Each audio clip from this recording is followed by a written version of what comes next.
Voilà, le tour est à vous, Maître Anaël, bonjour. Bonjour, Vous êtes madame. le guide de l'ordre du groupe des veilleurs silencieux, c'est bien cela. Tout à fait. Alors, avec vous, nous évoquons le sujet, la richesse intérieure illimitée, c'est ça? Tout à fait. D'accord. Alors, pour vous, la richesse intérieure est immatérielle et c'est aussi l'ensemble des valeurs et des principes que l'homme a pour se définir dans la société. Que voulez-vous dire par là? Vous savez que la notion de la richesse a été considérée fort longtemps comme étant un mystère. Voyez-vous, l'argent, la richesse, le bonheur sont considérés pour les Africains surtout comme étant un mystère. Dans le fond, ce qu'il faudrait retenir, c'est que la richesse ne devait pas être considérée comme un mystère parce que nous sommes tous nés riches. Et c'est ça que cette assertion n'est pas peut-être connue, mais c'est une vérité indubitable et incontestable que nous sommes tous nés riches. Il n'y a pas de pauvres, parce que la pauvreté n'est qu'un état d'esprit. Et c'est ça qu'il faut faire comprendre aux gens. La richesse aussi n'est qu'un état d'esprit. Donc, lorsque vous comprenez que nous avons cette richesse intérieure en nous, qui est une richesse illimitée, quand on dit illimitée, ça veut dire que ça repose sur un certain nombre de valeurs et de principes qu'il faut cultiver en soi et savoir libérer. Et lorsque vous savez libérer votre richesse intérieure, vous aurez la possibilité de saisir toutes les opportunités qui pourront s'offrir à vous. Parce que la vie, en fait, nous offre des opportunités. Sauf que seuls ceux qui se sont préparés peuvent saisir ces opportunités. Or, ceux qui n'ont pas la richesse intérieure ne pourront jamais saisir les opportunités de la vie parce que, bien entendu, ils sont pauvres mentalement. Donc, la pauvreté est d'abord question de la mentalité. C'est pourquoi les Africains devraient aujourd'hui se libérer de la médiocrité, de l'ignorance et de l'erreur, et de comprendre que nous sommes riches. Comment pouvez-vous expliquer, par exemple, que ceux qui viennent d'ailleurs viennent s'enrichir chez nous? Tandis que chez nous en Afrique, nous avons nos terres sont riches. Mais parce que ces gens-là viennent avec une richesse intérieure. Et quand ils arrivent chez nous, ils exploitent. Évidemment, ils saisissent les opportunités qui se trouvent chez nous. Tandis que nous-mêmes, les Africains, nous n'arrivons pas à prendre conscience que nous sommes nés riches. Et si nous avons dans cette richesse intérieure, il faut apprendre simplement à libérer la richesse intérieure. Et lorsqu'on sait libérer la richesse intérieure, on peut vivre le bonheur au quotidien. Alors, tout le monde n'est riche intérieurement. Oui. Et c'est tout un processus pour le matérialiser. Qui consulter à ce moment-là? Est-ce qu'il faut voir un coach ou un maître spirituel, un prêtre? Voilà. Bon, forcément, il faut voir quelqu'un qui a une expérience là-dessus, qui connaît les clés de la richesse intérieure. Ce n'est pas forcément tous les maîtres qui connaissent les clés de la richesse intérieure. Et encore, il faut savoir comment est-ce qu'on crée de la richesse. Parce qu'il faut comprendre que la richesse, ce n'est pas quelque chose qui tombe du ciel. C'est quelque chose qu'on crée. On peut créer de la richesse. Et lorsque vous savez créer de la richesse, ça va générer des profits. Or, la plupart des temps, c'est que les gens ne savent pas créer de la richesse parce que les gens dépendent dans le hasard.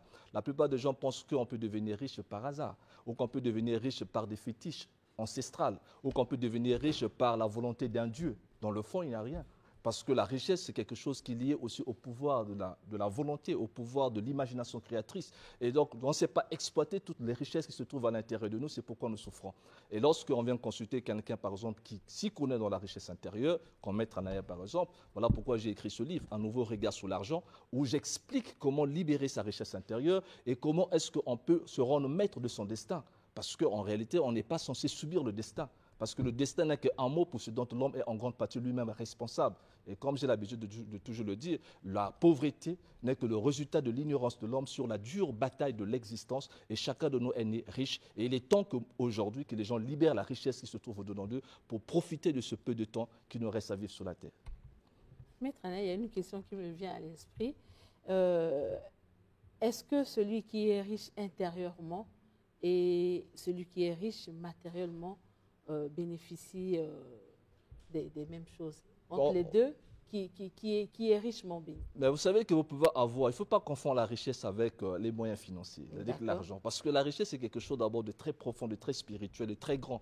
Vous voyez, quand vous prenez tous les grands de l'histoire, prenez par exemple l'exemple de Edison qui a inventé la lampe électrique. Ce monsieur a connu plus de 10 000 échecs avant de réussir à inventer cette lampe électrique. S'il n'avait pas la richesse intérieure, il n'allait pas réussir. Parce qu'après 2 échecs, vous allez abandonner. Voyez-vous, quand quelqu'un a la richesse intérieure, il a la force de surmonter les obstacles que nous va lui offrir la vie. Parce que la vie, c'est une succession des épreuves. Après une épreuve, il y aura une autre épreuve. Après une épreuve, il y aura une autre épreuve. Donc, quand vous avez la richesse intérieure, vous allez commencer à vivre le bonheur, même dans les moments les plus difficiles. Parce que ça se ressent à l'intérieur de vous. Ça n'a rien à voir avec quelque chose de matériel. Il y a des gens qui ont des moyens, qui ont des belles voitures, mais pendant qu'ils sont malheureux. Est-ce qu'on peut perdre la richesse intérieure? La richesse intérieure, une fois qu'on l'a développée, ce n'est pas possible de la perdre parce que vous avez finalement compris le secret de la vraie vie. C'est là que repose le bonheur de la vie. Et quand le maître Jésus, par ailleurs, disait aux gens, cherchez premièrement le royaume de Dieu qui se trouve au-dedans de vous, évidemment, il voulait parler de la richesse intérieure. Il disait que ta richesse soit là où le voleur ne peut pas venir voler. Donc que ton trésor, le trésor qu'on ne peut pas voler par les voleurs, c'est la richesse intérieure. Parce que vous pouvez perdre votre bourse, vous pouvez perdre votre compte en banque, mais personne ne peut voler ce qui se trouve à l'intérieur de vous. Vous comprenez? Donc c'est un cadeau du ciel que chacun de nous a reçu de la volonté de Dieu. Donc chacun de nous, évidemment, doit apprendre à libérer simplement cette richesse intérieure. Les Africains doivent arrêter de rêver, de dormir, parce qu'il est temps de se libérer de la médiocrité de l'homme noir et permettre à l'homme noir aujourd'hui de comprendre qu'il est riche et qu'il n'a pas besoin de pouvoir souffrir d'une certaine complexité envers l'homme blanc. Donc nous avons la possibilité aujourd'hui de devenir riches, de créer de la richesse pour nous et pour nos progénitures, de bâtir un futur meilleur pour nos enfants, parce que nos parents ne connaissaient pas ça, mais aujourd'hui nous sommes la nouvelle génération, nous devons maintenant commencer à libérer la richesse intérieure. Alors, nous sommes à la fin de notre entretien. Merci beaucoup. Comment faire pour vous contacter, Maître Je reprends simplement au 06 692 28 48, c'est mon numéro MTN. Je reprends le 06 692 28 48, c'est mon numéro MTN. Le 04 473 42 20, c'est mon numéro RTL. Et vous pouvez également se procurer ce livre, Un nouveau regard sur l'argent. Et avec ce livre, vous pouvez pouvoir trouver les clés pour vous permettre de libérer la richesse intérieure. Et vous le vendez à combien, ce livre? Non. Il suffit de m'appeler à la fin pour l'émission pour que je vous donne des